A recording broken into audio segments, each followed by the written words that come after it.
दोस्तों स्टडी 91 के YouTube channel में आप सभी का बहुत बहुत स्वागत है। और आज हम फिजिक्स का छठा लेक्चर कवर करने जा रहे हैं। और आज आपको मैं पढ़ाने वाला हूं न्यूटन के नियम के बारे में। ठीक है, न्यूटन ने जो 3 नियम दिए हैं उसके बारे में पहले और दूसरे नियम के बारे में आपको पढ़ा चुका हूं। आज हमें तीसरा नियम पढ़ना था, बट मुझे लगा कि एक बार फिर से रिविजन हो जाना चाहिए, तो एक बार फिर से मैं आपको इन तीनों नियमों के बारे में पढ़ाऊंगा। और उससे भी ज्यादा इंपॉर्टेंट है दोस्तों कि आप पढ़ोगे आज संवेग के बारे में। भाई ये मोमेंटम क्या होता है, बड़ी इत्मीनान से मैं आपको समझाऊंगा और आपको लगेगा कि इससे आसान तो हो ही नहीं सकता है इस चीज को समझना। और ऐसे समझो ना, अगर आज की डेट में पूछा जाए कि किन किन बच्चों को पता है संवेग किसे कहते हैं, मोमेंटम क्या होता है, तो कहीं ना कहीं कंफ्यूजन होगा। बट अभी जब मैं पढ़ाऊंगा ना तो फिर कोई कंफ्यूजन नहीं रहेगा। दूसरा है बल आघूर्ण, और भी ज्यादा कंफ्यूजन वाला टॉपिक, तो बल आघूर्ण के बारे में आपको बताऊंगा। और सबसे बेहतरीन टॉपिक जो है वो है फ्रिक्शन फोर्स, यानी घर्षण बल के बारे में। और साथ ही साथ घर्षण बल कितने प्रकार के होते हैं वो भी आज हम पढ़ने वाले हैं। तो फिजिक्स की क्लास इस तरह से चलती रहेगी। मैंने आपसे कहा था ना कि ज्यादा से ज्यादा 30 से 40 लेक्चर के अंदर पूरी फिजिक्स में पढ़ा दूंगा आपको, और आपको भी लगेगा सर बेहतरीन तरीके से पढ़ाया गया है। तो एक बात याद रखेगा, इसके बदले में सिर्फ आपसे इतना कहा जा रहा है दोस्तों कि वीडियो को शेयर करना आप मत भूलिएगा। ठीक है, याद रखेगा। एक बात और ध्यान दीजिएगा, स्टडी 91 के यूट्यूब चैनल पर सभी विषय को चैप्टर वाइज डिटेल से पढ़ाया गया है। तो जिसको जो भी विषय पढ़ना है भाई, आके आप यहां पर जुड़ के चैनल में पढ़ सकते हो। प्लस हमारी वेबसाइट पे विजिट करके इत्मीनान से चीजों को और भी बेहतरीन तरीके से देख सकते हैं। ठीक है, चलिए अगर बात आती है न्यूटन की, तो सबसे पहले न्यूटन के बारे में आपको बता देता हूं 2 शब्द।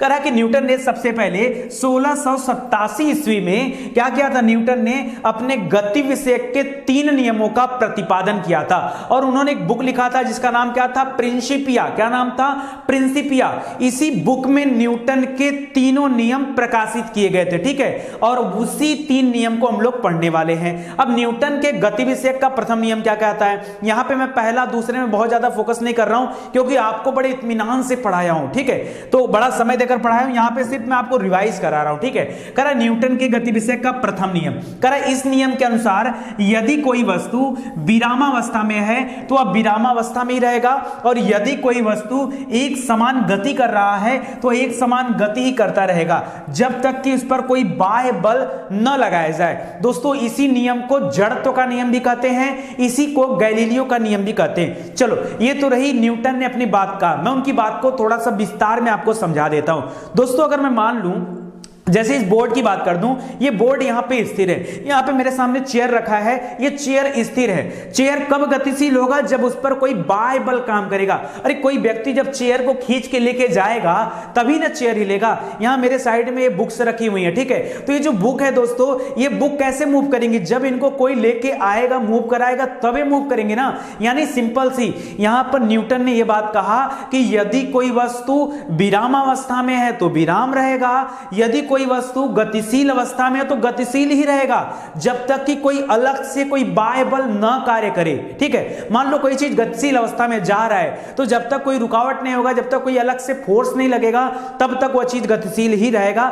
यह नियम कहता है, यह जड़त्व का नियम है। क्या है, जड़त्व का नियम, गैलीलियो का नियम, न्यूटन के गति विषयक का प्रथम नियम इसे कहा जाता है। एग्जांपल दे रहा है, अनुप्रयोग दे रहा है, कह रहा है गोली मारने से, अगर मान लीजिए आपने क्या किया, रिवॉल्वर से गोली चलाई, ठीक है, और सामने क्या है, शीशा है, तो आप देखते हो कि वो गोली जो होती है उस शीशे को छेद कर चली जाती है।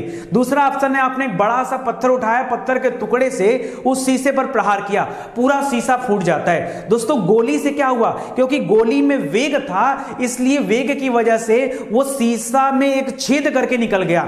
लेकिन जो पत्थर है, याद रखिए, एक तो उसका द्रव्यमान ज्यादा है, उसमें वेग नहीं है, इस वजह से क्या हुआ, वो पूरा का पूरा शीशा टूट जाता है। यह भी जड़त्व का एक कारण है। ठीक है, याद रखिए, जड़त्व के कारण ही ऐसा होता है कि गोली चलाने पर शीशा स्थिर बना रहता है। ठीक है, तो समझिए बात को। आगे अगर आपको समझ में नहीं आया तो एक बार आप पिछला वीडियो जाके देख लीजिए, वहां बहुत डिटेल में समझाया हूं। यहां मैं आपको न्यूटन के तीसरे नियम के बारे में खूब अच्छे से व्याख्या करूंगा, ये तो रिवीजन करा रहा हूं आपका। दोस्तों गति विषयक का प्रथम नियम आगे कह रहा है कि मान लीजिए कोई बस है, ठीक है, जब बस कोई अचानक से मान लीजिए ब्रेक मारती है, ठीक है, तो ब्रेक लगाने पर आपका शरीर क्या हो जाता है, आगे की तरफ चला जाता है। क्यों? क्योंकि बस भी गतिशील अवस्था में है और बस के साथ साथ आपका पूरा शरीर गतिशील अवस्था में होता है। लेकिन जब बस रुकता है तो ऐसे में हमारा पूरा शरीर आगे नहीं जाता है, हमारा आधा शरीर आगे जाता है। कभी आपने केयर किया?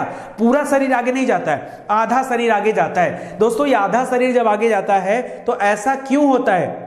क्योंकि जो हमारे पैर हैं वो बस के तल से लगे हुए हैं तो उनके साथ गतिमान है, लेकिन ऊपर का हिस्सा केवल हवा में गतिमान रहता है। इस वजह से आधे धड़ का हिस्सा आगे की तरफ झुक जाता है। तो यहां पर भी याद रखिए न्यूटन के गति विषयक का प्रथम नियम काम करता है। अगला दे रहा है न्यूटन के गति विषयक का द्वितीय नियम क्या करता है। द्वितीय नियम कहता है F बराबर ma। क्या कहता है? F बराबर ma। उसी चीज को साबित कर रहा है। कह रहा है इस नियम के अनुसार किसी वस्तु पर बाहर से आरोपित बल उस वस्तु के द्रव्यमान उस वस्तु के बल की दिशा में उत्पन्न त्वरण के बराबर होता है। यानी जो बल होता है ना F माने फोर्स जो होता है बराबर m इंटू ए। m माने हो जाता है मास, मास माने हो जाता है द्रव्यमान, और ए माने हो जाता है एक्सेलरेशन, जिसका मतलब होता है त्वरण। ठीक है, तो याद रखिए द्रव्यमान गुणे त्वरण होता है। इसको एसआई पद्धति में बल का मात्रक क्या होता है?